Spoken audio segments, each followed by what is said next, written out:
lalu berusaha menyimpan sesuatu yang bisa membawa manfaat, baik untuk dirinya, untuk anak cucunya, maupun untuk keluarganya, untuk masa kini dan masa depannya. Kadang simpanan itu berbentuk uang, kadang berupa tanah, lain saat berbentuk pabrik, dan lain sebagainya. Sementara masa depan yang paling pasti adalah akhirat. Jika untuk masa depan dunia kita rela memeras keringat, membanting tulang, pergi pagi dan pulang petang, menyimpan uang, menyimpan tanah, menyimpan pabrik, pernahkah kita merenung jika satu saat kiamat datang, kita dibangkitkan dari kubur masing-masing, berdiri di padang mahsyar untuk mempertanggungjawabkan seluruh kegiatan hidup kita di dunia ini, lalu kita akan menuju ke alam akhirat? Sudahkah kita mempunyai simpanan untuk akhirat kita? Pada pertemuan kali ini saya ingin menyampaikan sebuah hadis di mana Rasulullah sallallahu alaihi wasallam bersabda, "Arba'un min kanzil jannah." Simpanan sorga ada 4 macam. Yang pertama, ikhfa'us sadaqah, menyembunyikan sedekah. Saudara-saudara kaum muslimin, sebagaimana yang kita maklum bahwa Allah Subhanahu wa taala melebihkan sebagian rezeki dari kita terhadap yang lain. Ada yang kaya, ada yang setengah kaya, ada yang miskin, ada yang setengah miskin, dan selanjutnya. Ada yang gajinya kecil tapi penghasilannya gede. Ada yang penghasilannya gede tapi enggak punya gaji. Ada juga yang memang gajinya gede dan penghasilannya gede. Kelebihan rezeki merupakan sunnatullah dan tidak harus membuat kita merasa lebih dari yang lain. Bahkan sebaliknya, kelebihan itu harus membuat kita ringan tangan untuk menolong mereka yang memang memerlukan pertolongan. Kalau saudara diberikan ilmu, maka pertanyaan akhirat cuma satu: ilmumu kau amalkan untuk apa? Kalau saudara diberikan umur yang panjang, pengadilan akhirat juga bertanya satu: umurmu kau habiskan di mana? Tapi kalau saudara diberikan harta, pengadilan akhirat akan bertanya dua: hartamu kau dapat dari mana? Kau belanjakan kemana? Dari mananya ditanya, dan kemananya juga ditanya. Oleh karena kita akan dimintakan pertanggungan jawab, maka amanah yang bernama harta ini harus kita gunakan dengan sebaik-baiknya. Ada penggunaan yang merupakan kewajiban, itu zakat namanya. Ada penggunaan yang sewaktu-waktu, itu infak namanya. Ada yang lebih sewaktu-waktu lagi, dan itu sedekah namanya. Zakat dia terikat oleh haul dan nisab, oleh putaran batas waktu dan ukuran dari harta itu sendiri. Sedangkan infak terikat oleh situasi dan kondisi perekonomian seseorang. Sedangkan sedekah tidak terikat dengan apapun. Dalam kondisi seperti apapun kita bisa melakukan sedekah dengan yang terkecil sekalipun. Sampai-sampai Rasulullah sallallahu alaihi wasallam mengajarkan, la tahqiranna minal ma'rufi syai'an walau an talqa akhaka biwajhin talik. Atau ada hadis, tabassumuka fi wajhi akhika laka sadaqah. Senyumanmu kepada temanmu adalah sedekah. Jadi untuk melakukan sedekah tidak harus dalam berbentuk uang. Dengan ilmu kita bisa sedekah, dengan tenaga kita bisa bersedekah, dengan pikiran kita bisa bersedekah, bahkan senyum kepada teman itu pun sedekah. Jadi kalau sedekah dengan uang memang belum punya uang, nyengir aja banyakin. Itu asal pada tempatnya, jangan lalu ketemu tiang listrik cengengesan. Tentu tidak pada tempatnya dan tidak wajar. Nah, sedekah yang paling dicintai Allah adalah sedekah yang disembunyikan. Artinya jauh dari sifat riya. Kan kadang-kadang ada orang sedekah itu disebutkan namanya, apa tidak bagus? Kalau memang niatnya ikhlas, ya bagus-bagus saja untuk memberikan sugesti kepada yang lain. Si Fulan bin Fulan nyumbang sekian, diumumkan. Boleh kalau niatnya untuk memberikan rangsangan kepada yang lain supaya dia menyumbang lebih besar dari orang tadi.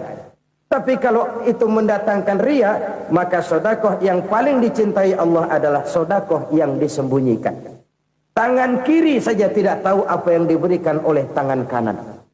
Sedekah yang dilakukan dengan ikhlas akan merupakan perbendaharaan surga, tersembunyi dari pandangan orang lain, tidak seorang pun tahu. Karena memang sikap yang baik adalah melupakan kebaikan dan mengingat kesalahan. Itu salah satu ciri orang bahagia. Orang yang selalu mengingat kesalahannya dan berusaha melupakan segala kebaikannya. Kalau dia akan berada kebaikan, dia tidak bisa ikut, dia merasa rugi karena dia merasa belum pernah berbuat baik. Tapi kalau akan melakukan kesalahan baru, dia ingat kesalahan yang sudah-sudah, sehingga terhalang baginya untuk melakukan satu kesalahan baru. Demikianlah saudara-saudara, bahwa Allah melebihkan rizki sebagian kita dari yang lain, agar terjadi tolong-menolong dalam kehidupan ini. Jadi kesenjangan yang nature, kesenjangan yang alami, itu sunnatullah. Ada yang kaya, ada yang miskin, ada yang kelas menengah. Nah, kenapa lalu sekarang kita berusaha mengentaskan kemiskinan? Oleh karena adanya kesenjangan struktural. Kalau yang kaya bisa semakin kaya, kenapa yang miskin tidak bisa naik jadi ikut sedikit kaya?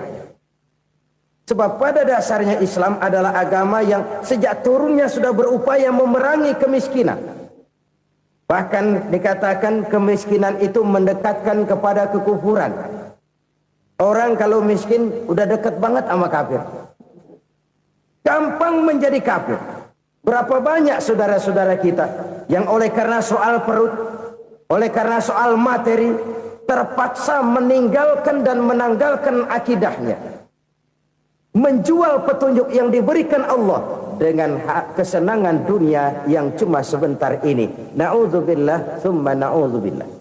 Jadi makin kita sembunyikan satu sedekah, semakin banyak perbendaharaan kita di surga. Sedekah yang paling dicintai Allah adalah sedekah yang disembunyikan. Malahan ada seorang sufi, dia punya kebiasaan kalau pergi sholat Jumat, dia bawa uang, itu uang dia taruh di bawah tikar masjid. Dia niat sedekah kepada siapa saja yang nemuin itu duit. Maksudnya apa? Supaya yang nemuin nggak tahu siapa yang punya duit. Demikian dia saking ingin menyembunyikan sedekahnya. Karena sifat riya itu bisa memakan amal kita sendiri. Riya itu termasuk menyebut-nyebut kebaikan kita. Orang yang suka nepuk dada, sedikit-sedikit ngitungnya kalau nggak gua. Tuh kalau nggak gua tuh. Tuh yang belas itu kalau nggak gua, kalau nggak gua. Iya kalau nggak lu kenapa emang? Orang yang suka menepuk jasa. Tuh, biasanya memang begitu saudara-saudara. Kalau perang lagi berkecamuk, orang nggak sempat ngaku jadi pahlawan. Tapi begitu perang selesai, yang kagak kenal bedil ngaku pahlawan, mas. Itu sesuatu yang biasa. Oleh karenanya, orang-orang yang ikhlas dalam bersedekah, disembunyikannya sedekah itu, Allah cinta betul. Malahan ada hadis memberikan jaminan, inna sedaqatal mar'il muslimi tazidu fil umri wa tadfa'u mitatas su'i.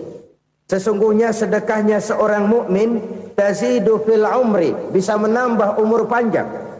Wa tadfa'u mitatas su'i, dan menyelamatkan manusia dari mati secara su'ul khatimah.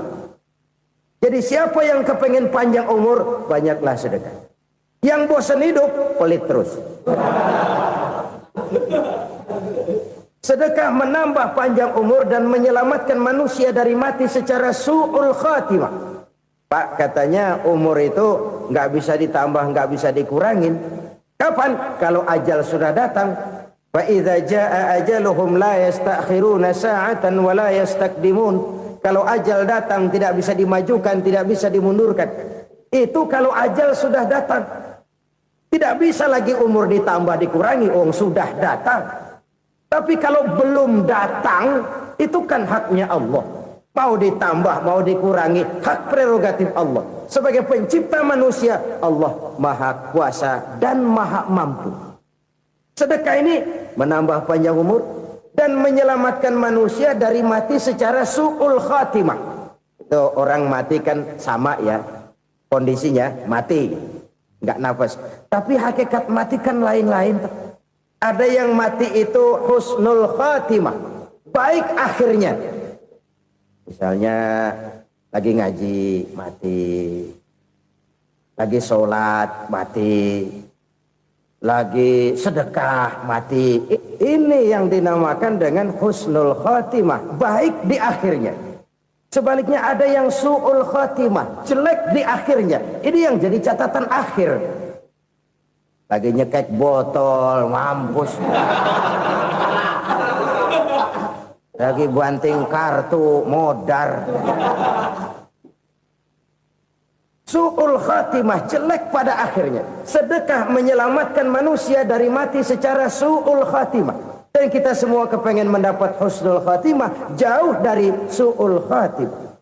Oleh sebab itu yang bisa menyelamatkan kita dari penyakit itu antara lain adalah sedekah yang disembunyikan, yang dikerjakan dengan ikhlas karena Allah, tidak karena kepengen dipuji orang, tidak karena ingin dikatakan orang pemurah. Sebab orang dermawan itu orang yang memberi tanpa harus diminta.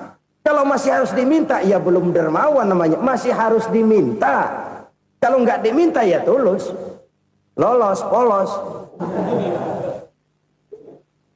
Saudara-saudara kaum muslimin rahimakumullah. Harta adalah amanat dan akan kita pertanggungjawabkan. Allah melebihkan rizki sebagian kita dari yang lain agar kita saling tolong menolong, bantu membantu. Nabi janjikan siapa yang meringankan beban saudaranya muslim di dunia, Allah akan meringankan bebannya di akhirat nanti. Sebuah jaminan dari baginda Nabi. Si orang yang kita bantu barangkali tidak bisa membalas, Allah yang akan membalas lewat jalan lain yang tidak pernah kita sangka-sangka. Ada orang tanya, Pak, ini ada orang nyumbang masjid sambil marah-marah, bagaimana? Saya bilang sumbangannya aja ambil, marahnya jangan. Marahnya jangan diambil, itu urusan dia. Saudara-saudara kaum muslimin rahimakumullah. Umat Islam ini kan umat yang punya potensi besar. Kadang kita merenung, kenapa kadang-kadang pembangunan masjid kok lambat sekali? Kalau hotel hari ini peletakan pertama, bulan depan peresmian. Supermarket hari ini peletakan batu pertama, minggu depan peresmian. Tapi kalau sudah yang namanya masjid, kadang-kadang peletakan batu pertama sekaligus jadi batu terakhir. 3 tahun, 4 tahun, campur nebar jalak di jalanan, duit dijaring kayak ikan sepat. Apa tidak ada orang Islam yang kaya? Banyak. Apa tidak ada pengusaha muslim yang jadi konglomerat? Ada. Lalu yang belum banyak itu yang komit terhadap nilai-nilai agamanya. Akhirnya kita jatuh jadi umat yang lemah. Belum ada pengusaha konglomerat muslim buka pabrik supermi cap beduk misalnya umpamanya atau pabrik kecap cap sorban supaya identitas keislamannya sedikit kelihatan. Kita jatuh jadi umat yang lemah karena potensi tidak terinventarisir dengan baik. Kita ini ibarat kompor yang cuma matengin nasi orang lain. Potensi kita dimanfaatkan oleh orang lain. Ukhuwah Islamiyah kita baru terbatas kepada silaturahmi. Ukhuwah di bidang ekonomi kita lemah, ukhuwah di bidang kebudayaan kita lemah, apalagi ukhuwah di bidang politik kita lebih rapuh lagi. Padahal ukhuwah itu adalah totalitas kehidupan manusia, menyangkut ipolek sosbud. Memerlukan nilai-nilai ukhuwah. Jadi oleh karena itu mari kita menyadari di dalam harta kita, walaupun kita yang cari, pergi pagi, pulang sore, peras keringat, banting tulang, di sana ada harta anak yatim. Di sana ada hak masjid. Di sana ada hak pesantren, di sana ada hak jihad. Berbahagialah seseorang apabila dia oleh Allah dijadikan keran. Keran itu menyimpan air, tapi tidak untuk dirinya, tapi disalurkannya kepada mereka yang memang memerlukannya. Saudara-saudara kaum muslimin rahimakumullah, ini yang pertama. Jadi perbendaharaan surga adalah menyembunyikan sedekah. Orang lain nggak tahu, kita pun nggak pernah ngitung-ngitung. Kita anggap lewat begitu saja, padahal itu deposit akhirat. Satu. Yang kedua, perbendaharaan surga itu apa? Wa kitmanul musibah, menyembunyikan kesulitan. Kadang orang takut menghadapi kesulitan, tapi makin kita merenung, hidup ini kan sebenarnya urusan. Takut sama urusan, ya jangan hidup. Tandanya orang hidup itu kalau punya urusan. Urusan melupakan problem. Problem sering menimbulkan kesulitan. Kesulitan bukan untuk ditakuti, tapi untuk diatasi dan dicarikan jalan keluarnya. Siapa sih orangnya yang nggak pernah sulit-sulit? Makin tinggi status sosialnya, makin gede urusannya. Makin tinggi kualitas imannya, makin berat tingkat kesulitannya. Cuma memang yang namanya enak itu seperti pelangi. Biang lala itu nggak pernah di atas kepala kita, di atas kepala orang melulu. Lo sih enak lo, kata kita. Dia juga bilang yang enak kan lo. Pelangi itu nggak pernah di atas kepala kita. Kata tukang beca, aduh enak ya naik Mercy. Kata tukang beca, apa yang di dalam mobil Mercy? Aduh enak bener tukang beca, di jok ngeringkuk ngorok pulas bener. Saya kamar pakai AC sejuk, tempat tidur sutra, empuk, alga, spring bed, kulak kulik nggak bisa pulas kalau belum minum Valium, belum tidur. Enak bener tukang beca, di jok ngorok nggak tahu wetan kulon. Si tukang beca bilang yang di Mercy enak, yang di Mercy bilang tukang beca enak. Inilah enak, nggak pernah di atas kepala kita, di atas kepala orang lain melulu enak itu. Nah, saudara-saudara, yang merupakan perbendaharaan surga itu orang yang bisa menyembunyikan kesulitan, baik pribadi ataupun rumah tangga. Nih terutama rumah tangga yang jadi soalnya. Kadang-kadang kita ini kalau senang, sebaliknya kalau senang kita diam, kalem aja, cuek. Banyak banget duit kita bawaan, diam aja udah. Malah ketemu orang takut. Tapi begitu susah, sekampung tahu. Padahal Nabi mengajarkan perbendaharaan surga itu menyembunyikan musibah, menyembunyikan kesulitan. Kalau enak, cerita sama orang-orang. Kalau nggak enak, rasain sendiri, tekan sendiri, atasin sendiri. Kita kan sebaliknya, senang kita diam, asal lagi susah, paling tidak kita nyari teman buat cerita kesusahan. Siapa orangnya yang nggak pernah susah? Cuma soalnya bagaimana kita mengatasi kesusahan itu sendiri. Begitu juga misalnya kalau orang sudah berumah tangga, itu orang tuanya harus menjadi tempat dia cerita yang enak-enak saja. Yang nggak enak rasain berdua, selesaikan berdua, atasin berdua. Jangan dibalik. Asal senang diam, giliran susah saja. Maknya laporan. Terbalik. Bisa menjaga security informasi. Maka nama bayam keluar diam, malah seluitan. Enak amat lo makan daging ayam. Security informasi. Saudara-saudara kaum muslimin rahimakumullah, ujian yang terberat itu yang pernah diberikan kepada para nabi, para rasul, para aulia, para ulama. Makin tinggi keimanan, makin berat bentuk kesulitan. Ayo saya kemukakan satu contoh saja.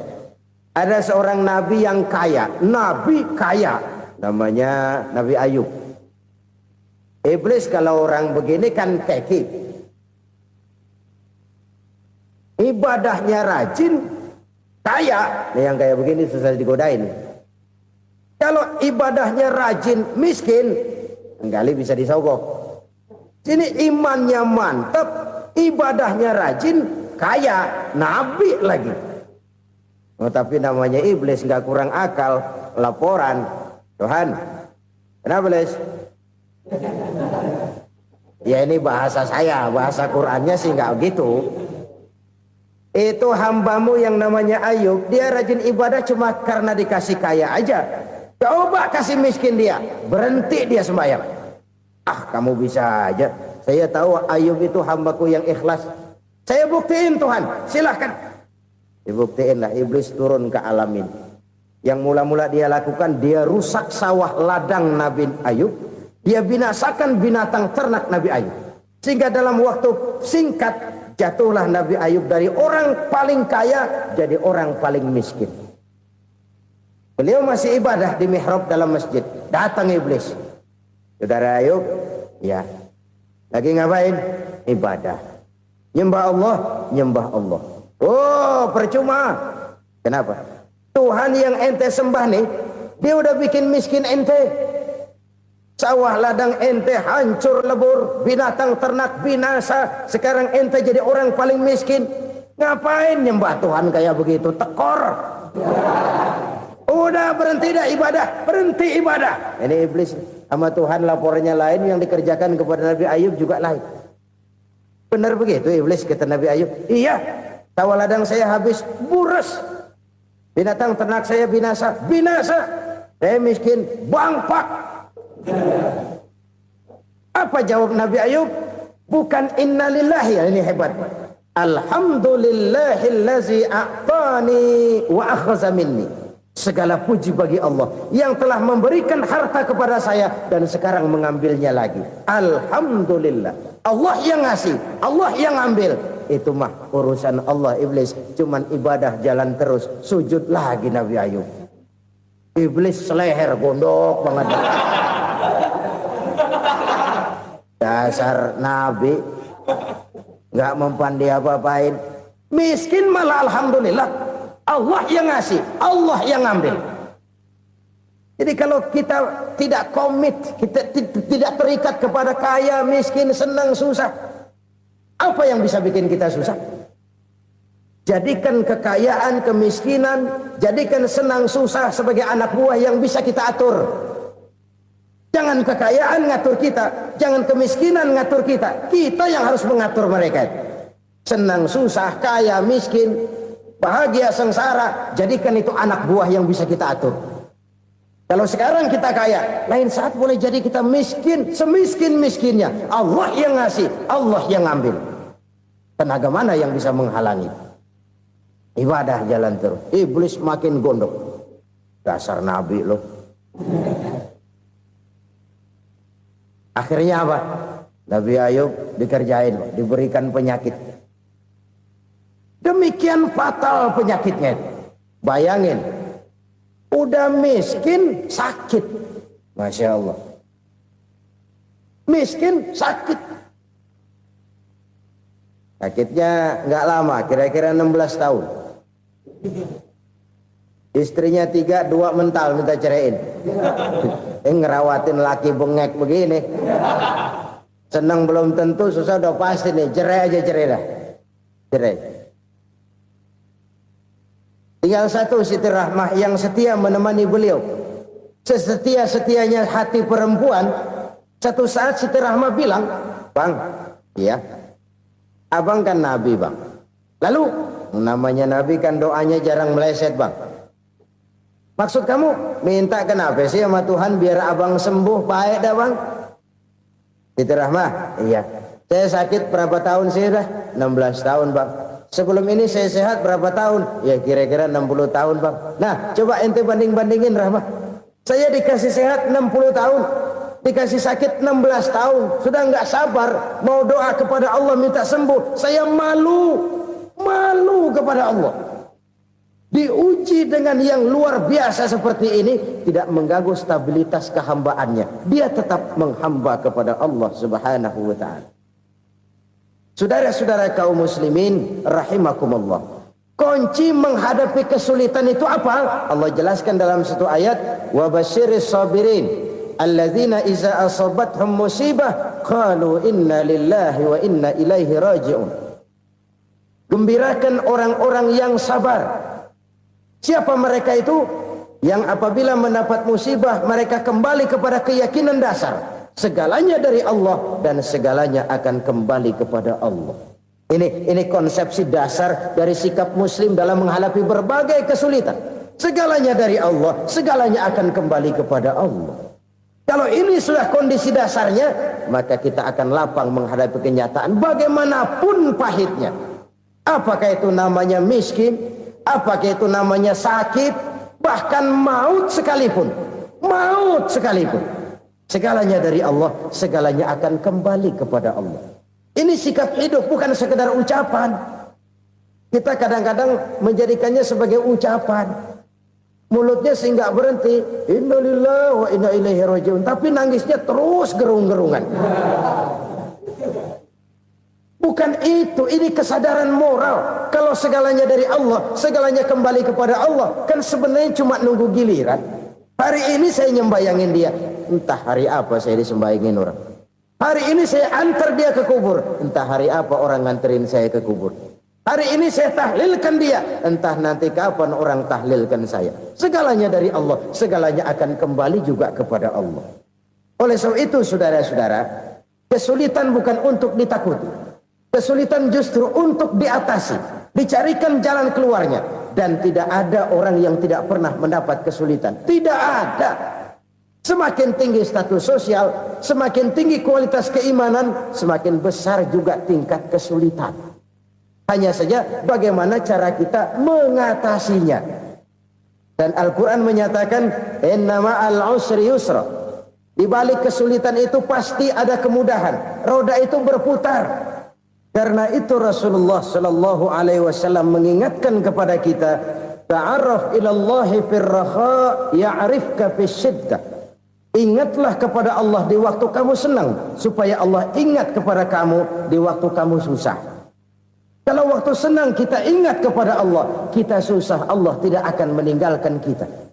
Tapi kalau waktu senang kita jauh dari Allah, sujud tidak sempat, dengan masjid jauh, ketika senang kita lupakan Allah. Nanti begitu kita susah, Allah lupakan kita. Dan itu menyakitkan. Oleh karena itu orang-orang tua kita dulu bilang, kalau lagi sehat ingat-ingat, lu bakal sakit nanti. Kalau lagi kaya ingat-ingat satu saat kita bakal jatuh miskin. Bahkan kalau lagi muda ingat-ingat kita bakal tua. Dan yang terpenting, kalau lagi hidup ingat-ingat kita bakal mati. Saudara-saudara kaum muslimin rahimakumullah. Jadi yang kedua yang merupakan perbendaharaan surga, menyembunyikan musibah. Saudara-saudara kaum muslimin rahimakumullah. Hal ketiga yang merupakan perbendaharaan surga adalah wasilatur rahmi. Orang yang suka bersilaturahmi. Sebagaimana yang kita maklum bahwa manusia adalah makhluk yang disebut zon politika. Makhluk sosial yang tidak mungkin hidup sendiri-sendiri. Betapa dan siapapun kita memerlukan orang lain. Bodoh betul manusia kalau tinggal di tengah masyarakat tapi tidak mau bermasyarakat. Merasa hebat sendiri, pintar sendiri, gagah sendiri, kaya sendiri. Mungkin kalau mati juga ngubur sendiri. Jangankan kita di sini, di sorga saja Nabi Adam waktu sendirian bengong melulu, mondar mandir. Allah tegur dam sepi dam. Ya ini kalau bahasa saya. Iya Tuhan sepi ini nggak ada coret-corekan pisan ini. Diciptakan Siti Hawa baru anteng Nabi Adam. Itu di sorga. Cobalah. Umpamanya saudara tinggal di Jakarta nih. Kayak bener. Apaan aja di Jakarta punya saudara dah. Jembatan Semanggi ambil. Monas buntel bawa pulang. Hotel-hotel ambil semua. Cuman tinggal di Jakarta sendirian, apa enaknya?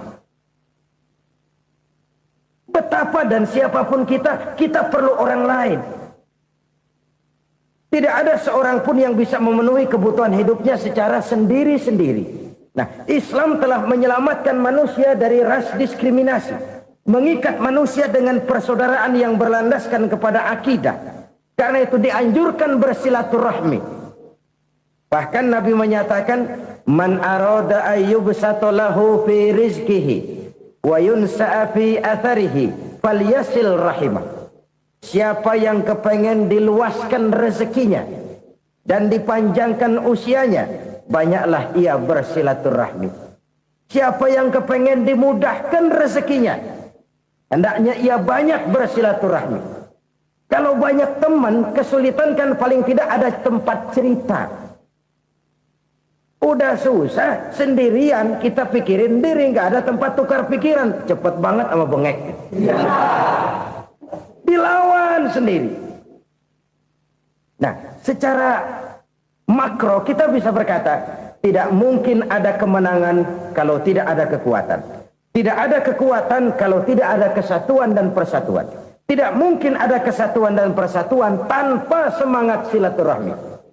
Kalau umat Islam mau menang, dia harus kuat. Kalau umat Islam mau kuat, dia harus bersatu. Kalau umat Islam mau bersatu, dia harus membudayakan silaturahmi ini. Bahkan sampai-sampai kata Nabi, kalau bisa cari nilai tambah. Apa? Silman qata'ak. Bersilaturahmilah kau kepada orang yang marah denganmu. Masya Allah, indahnya ajaran agama kita. Orang yang marah pun kepada kita, kata Nabi, kalau bisa bersilaturahmilah kepadanya, kepada orang yang marah itu. Di situ nilai tambah. Cuman jujur nih hadis, ngucapinnya gampang, ngamalinnya yang berat banget. Orang marah sama kita, kita disuruh silaturahmi. Ada apa malu? Lu marah, ada gua marahan lagi. Tunggu pikirin. Saudara-saudara kaum muslimin rahimakumullah. Tapi ini yang diajarkan, bahkan ini yang dicontohkan oleh baginda Rasul. Bagaimana begitu mudah, misalnya satu saat Abu Jahal ini ngatur strategi bagaimana bikin Muhammad celaka. Dia gali lubang di depan tempat tidurnya. Dia tutupin daun korma.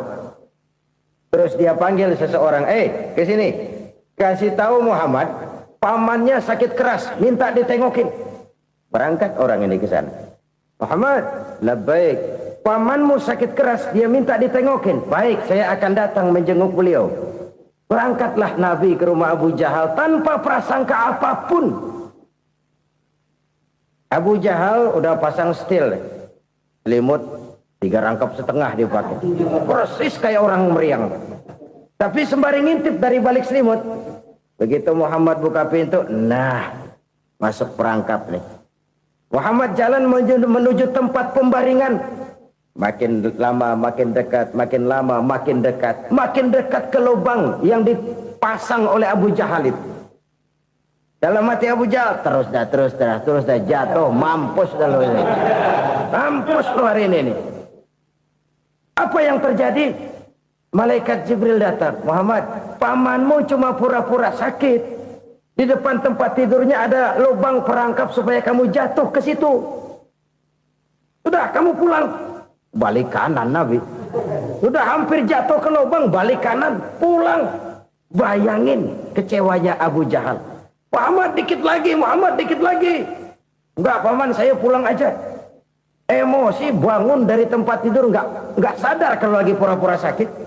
Lompat ngejar Nabi, dia lupa dengan lubang yang dia gali. Serak, nyemplung sendiri ke dalam lubang.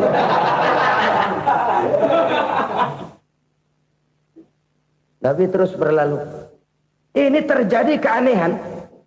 Jatuh ke lubang yang dia gali itu sebenarnya nggak terlalu dalam ya, antara 3-4 meteran lah. Tolong, saya jatuh ke lubang ini. Datanglah pelayan-pelayannya itu. Angkat saya dari sini. Oh, yang ngulurin tambang. Satu gulung, belum juga nyampe itu tambah. Kurang, beli lagi ke warung. Sambung, ulur lagi, nggak juga bisa sampai. Wah, ini kerjaan Muhammad ini. Tolong, siapa salah seorang kamu ke rumah Muhammad, kasih tahu encangnya kecebur. Minta ditolongin. Sampaikan kepada Rasul. Kenapa? Pamanmu jatuh ke lubang, Muhammad minta tolong diangkatin. Tambang udah nyambung-nyambung nggak nyampe juga. Ya, nanti saya datang, saya tolong. Cobain. Nyata-nyata orang berniat jahat mau mencelakakan dia. Datang dia menolong. Ini yang disebut air tuba dibalas air susu ya ini. Bukan sebaliknya. Air tuba dibalas air susu. Paman, kecebur ya? Iya Muhammad, tolong ini. Pegang tangan saya. Nabi ulurkan tangannya. Nyampe. Dipegang oleh Abu Jahal. Diangkat ke atas. Sampai atas. Apa kata Abu Jahal? Sihirmu memang hebat Muhammad. Udah ditolongin dikata sihir. Yang enak kita kemplang kan itu orang begitu. Urusan apa? Tapi inilah akhlak. Kalau bisa kamu bersilaturahmilah dengan orang yang marah kepadamu sekalipun. Orang marah kita tetap baik. So, kalau kita berbuat baik sama orang yang memang baik, rasanya sih biasa-biasa aja. Orang baik kita baik lagi. Ya draw aja, belum ada nilai tambah di situ. Baru ada nilai tambah kalau kita bisa berbuat baik kepada orang yang nyakitin kita. Itu namanya kita setingkat di atas dia. Dia sakitin kita, kita berbuat baik sama dia. Dia pelit sama kita, kita baik sama dia. Dia marahin kita, kita deketin dia. Di situ kita punya nilai tambah. Jadi siapa yang ingin diluaskan rezekinya kata Nabi dan dipanjangkan umurnya, hendaklah ia banyak-banyak bersilaturahmi. Sederhana sebenarnya silaturahmi. Tapi silaturahmi membangkitkan semangat kesatuan dan persatuan. Kesatuan dan persatuan melahirkan kekuatan. Dalam matematika, 1 ditambah 1 pasti 2. Tapi di tengah masyarakat, 1 orang takut ditambah 1 orang takut, hasilnya jadi 2 orang setengah berani. Kenapa setengah berani? Karena udah berdua. Tadi pan takut sendirian. Kalau dia kumpul turu-turu takut lah jadi berani. Kita yang lemah, kita yang tidak berdaya, kita yang miskin, kalau mau kompak bersatu, apa yang nggak bisa kita kerjain? Apalagi tinggal di kota besar, pilihan cuma 2, bertahan atau minggir. Bertahan atau minggir. Untuk bisa bertahan harus mampu bersaing. Untuk mampu bersaing harus punya keahlian. Keahlian harus ditunjang dengan pendidikan. Ditambah oleh kekompakan sebagai umat. Udah miskin mencar mulu, orang injek gitu. Orang nggak pandang urusan apa malu. Oleh karena itu silaturahmi pada hakikatnya merupakan ruh dari ukhuwah yang diajarkan oleh agama kita. Bagaimana Islam menyelamatkan masyarakat manusia dari ras diskriminasi, mengikat manusia, dan tidak ada persaudaraan yang lebih indah selain persaudaraan yang diikat dengan nilai-nilai akidah. Sepanjang orang di jalan Allah, itulah saudara kita. Keluar dia dari jalan Allah, selesailah persaudaraan sampai di situ. Karena itu, kalau ingin menyimpan sesuatu di surga, banyaklah bersilaturahmi. Datang ke rumah ini, datang ke rumah itu, dan lain sebagainya. Itu simpanan kita di akhirat nanti. Ini yang ketiga. Saudara-saudara, yang keempat, perbendaharaan surga itu apa?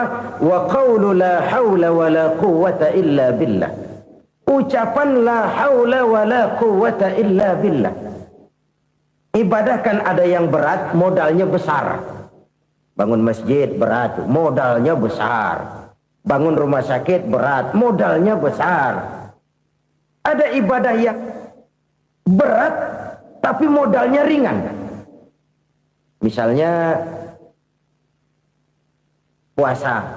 Puasa itu berat, mengendalikan nafsu.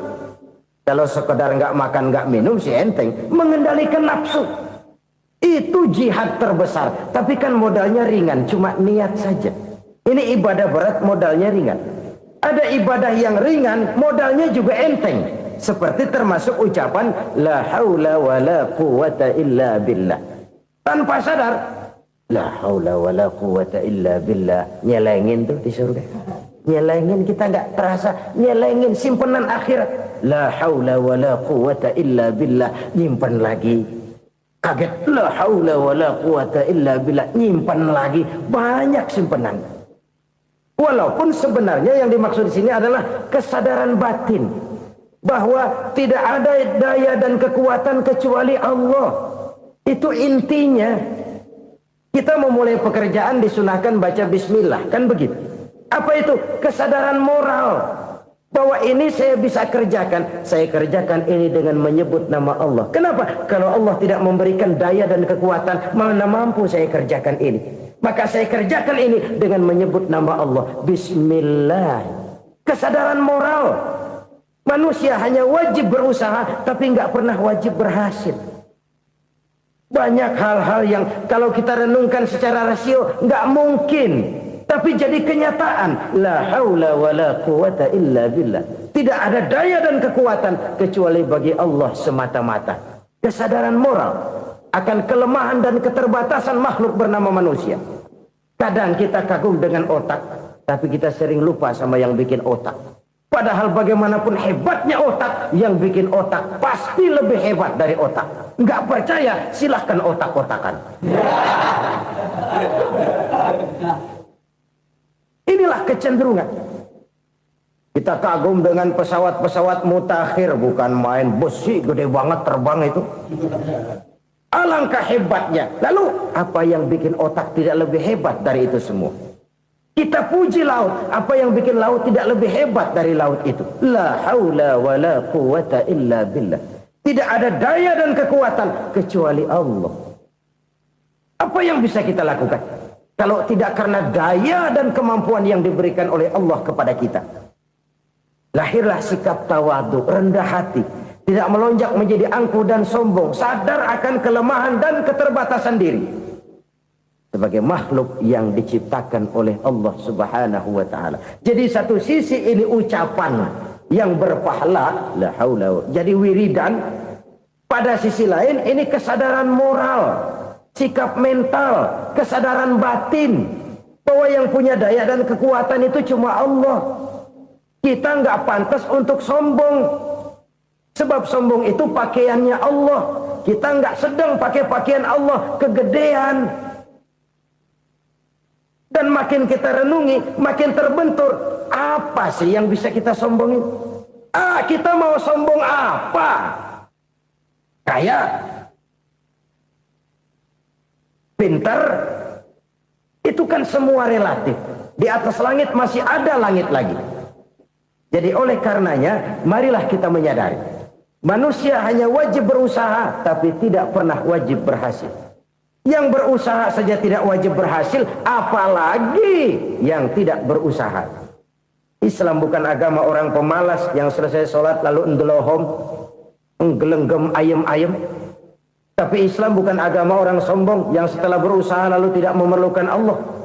Kita bisa saja bikin proyeksi, tahun sekian kita bakal panen besar menurut perhitungan otak. Tapi ada kejadian lain. Apa? Tikus ngambek. Habis itu dimakanin tikus, panen gagal. Proyeksi rasional gagal oleh tikus-tikus yang ngambek itu. Bisa saja terjadi. Tahun depan kita panen besar, urung. Kenapa? Musim panas panjang. Dan sekarang ini koran-koran bikin berita musim mengalami penyelewengan. Bukan cuma manusia yang nyeleweng sekarang. Musim pakai nyeleweng. Mestinya kan musim hujan udah selesai, masih hujan-hujan juga. Musim. Nah sekarang kita boleh bikin proyeksi, kita bakal panen besar. Tahu-tahu musim panas panjang, sawah retak, air kering. Cari teknokrat yang paling botak, suruh pendekin tuh musim panas. La haula wa la quwata illa billah. Inilah kesadaran moral. Saudara, saya teringat satu saat ada seorang konglomerat. Umurnya ya kira-kira 70-an. Satu saat dia ditanya oleh wartawan, "Pak, umur Bapak berapa sih?" "Ya paling 10 tahun." 10 tahun? 10 tahun? Anak Bapak berapa orang? Satu saja? Satu. Harta Bapak berapa? Ya paling-paling bangsa 7 juta kali. 7 juta? Iya. Pak, kenapa Bapak bohongi saya? Bapak punya buku biografi. Koran-koran, majalah-majalah banyak memuat cerita riwayat hidup Bapak. Saya tahu umur Bapak 70. Kenapa bilang cuma 7 tahun? Saya tahu anak Bapak 8. Kenapa cuma bilang 1? Saya tahu harta bapak miliaran, mungkin triliunan, pabrik di mana-mana, bank di mana-mana.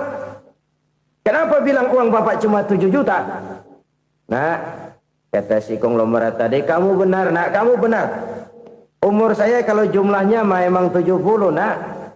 Cuman ingat-ingat saya, baru 7 tahun terakhir ini saya sujud. Baru 7 tahun terakhir ini saya berusaha dekat dengan Allah. Saya laksanakan perintahnya, saya jauhi larangannya. 7 tahun inilah rasanya yang ada nilainya di hadapan Allah. Yang 63 tahun matong, kelabu, kelem umur gue. Habis untuk maksiat, untuk munkarat. Maka ketika ditanya tadi, umur saya 7 tahun itu. Oh begitu Pak. Oh iya. Lalu anak Pak. Anak bapak kan 8. Kenapa bilang cuma 1? Nah, kalau jumlah hitungannya memang anak saya 8. Tapi dari 8 orang ini rasanya cuma 1 nih. Yang bakal jadi buah hati, belahan jantung. Pelanjut cerita, penerus sejarah. Bakal jadi anak soleh yang akan mendoakan saya. Cuma 1 rasanya anak saya ini yang bakal jadi buah hati saya. Besar-besaran saya. Yang akan mendoakan di kubur saya. Yang akan mendoakan di akhirat saya. Yang 7 orang mana, Masya Allah, yang atu tenggeng, yang atu nyekek botol ngolo, yang atu nggak karu-karuan. Makanya saya bilang 1 anak saya yang akan bisa mendoakan saya. Oh begitu Pak. Iya. Nah harta Pak, harta bapak kan triliunan, pabrik bapak di mana-mana, uang bapak hampir di tiap bank-bank besar. Kenapa bilang cuma 7 juta? Betul kau nak. Harta saya kalau jumlahnya memang miliaran, triliunan mungkin. Tapi yang saya ingat baru 7 juta tuh yang saya belanjakan di jalan Allah. Saya nyumbang masjid, saya santuni yatim piatu, saya bantu pembangunan pesantren, saya bantu pembangunan rumah sakit Islam. Itu yang akan saya bawa pulang ke akhirat, yang 7 juta itu. Yang triliunan itu nanti akan diperebutkan oleh anak-anak saya sebagai waris saya. Jadi harta saya 7 juta itu yang bakal nemenin saya di akhirat. Yang akan saya bawa pulang jadi teman saya. Saudara-saudara kaum muslimin, jangan-jangan orang tua itu adalah kita-kita ini. Jangan-jangan kita-kita ini adalah orang tua itu. Jangan-jangan itu potret dari diri kita masing-masing. Dari sekian umur yang diberikan Allah, berapa tahun yang ada nilainya di hadapan Allah? Dari sekian anak-anak yang merupakan amanah, berapa yang akan mendoakan kita sebagai orang tuanya menjadi anak soleh? Dari sekian banyak harta yang diberikan Allah, berapa yang akan kita bawa pulang menghadapnya nanti, yang kita belanjakan di jalan Allah? Ini sebuah potret kehidupan.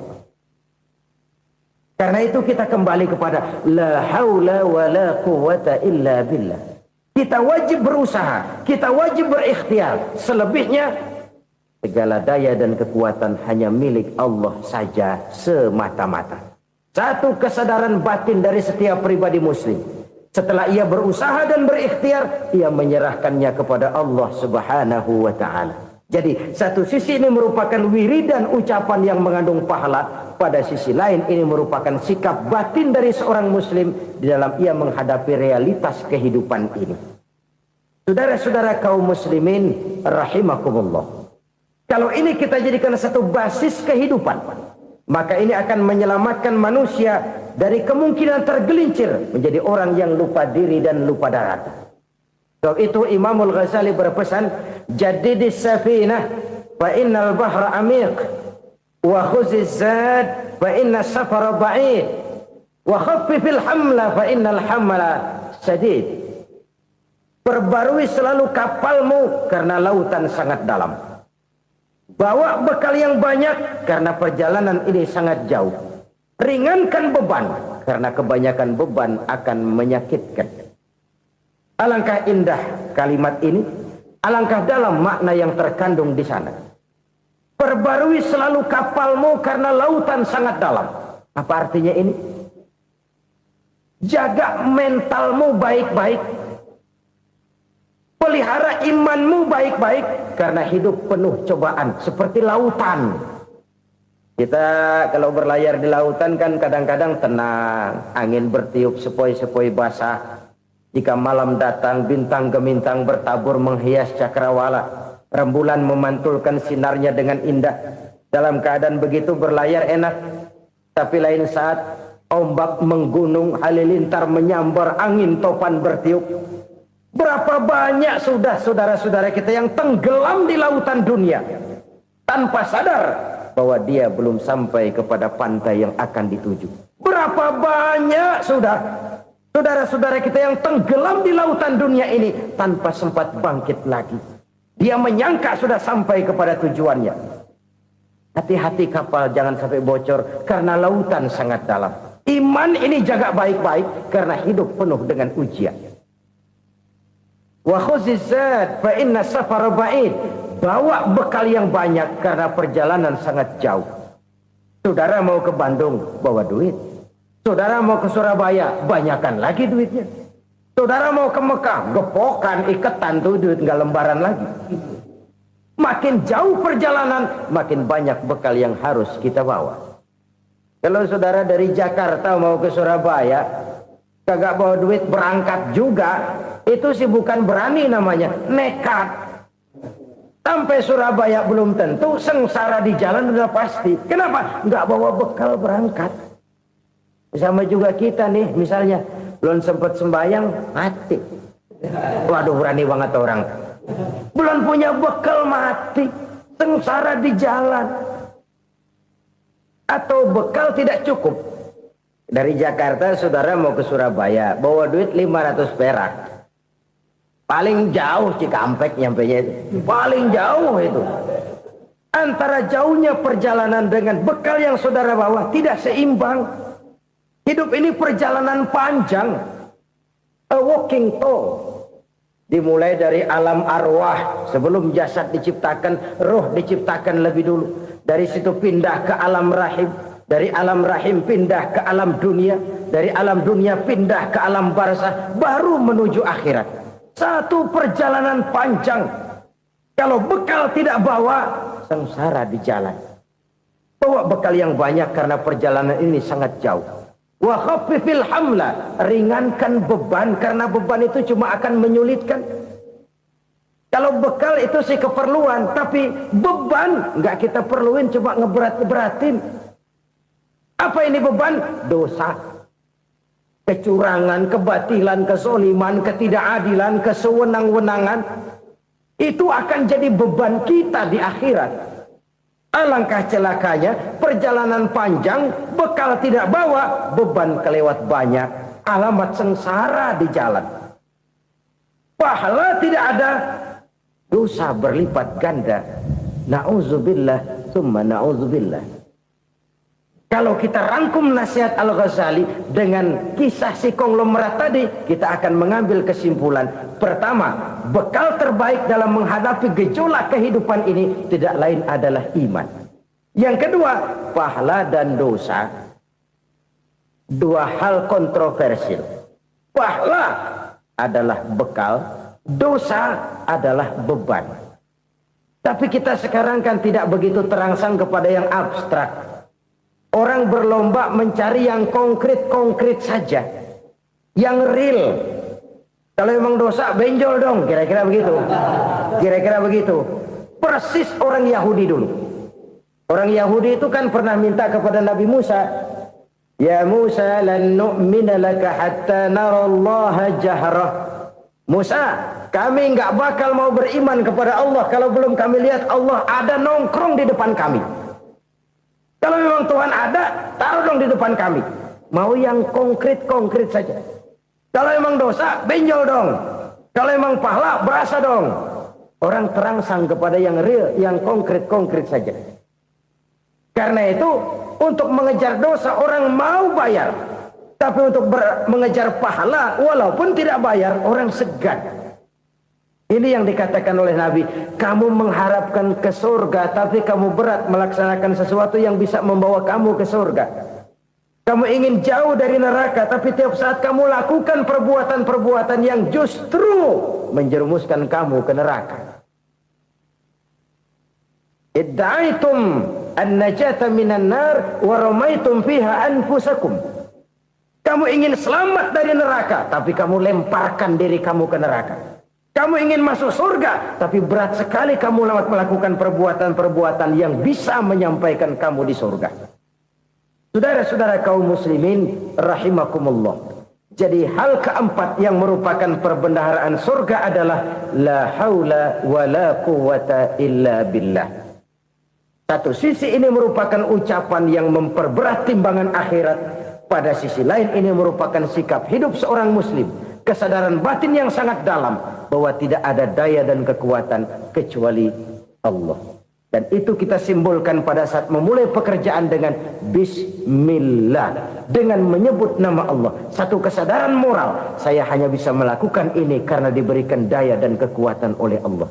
Lahirlah sikap tawadu, rendah hati, tidak melonjak menjadi angkuh dan sombong. Saudara-saudara, sampai sini dulu jumpa kita kali ini. Semoga 4 perbendaharaan surga ini dapat kita lakukan, yang kelak akan merupakan bekal kita di kemudian hari nanti. Amin ya rabbal alamin. Terima kasih atas segala perhatian. Mohon maaf atas segala kekurangan. Usikum wa iyaya bitaqwallah. Wassalamualaikum warahmatullahi wabarakatuh. Waalaikumsalam.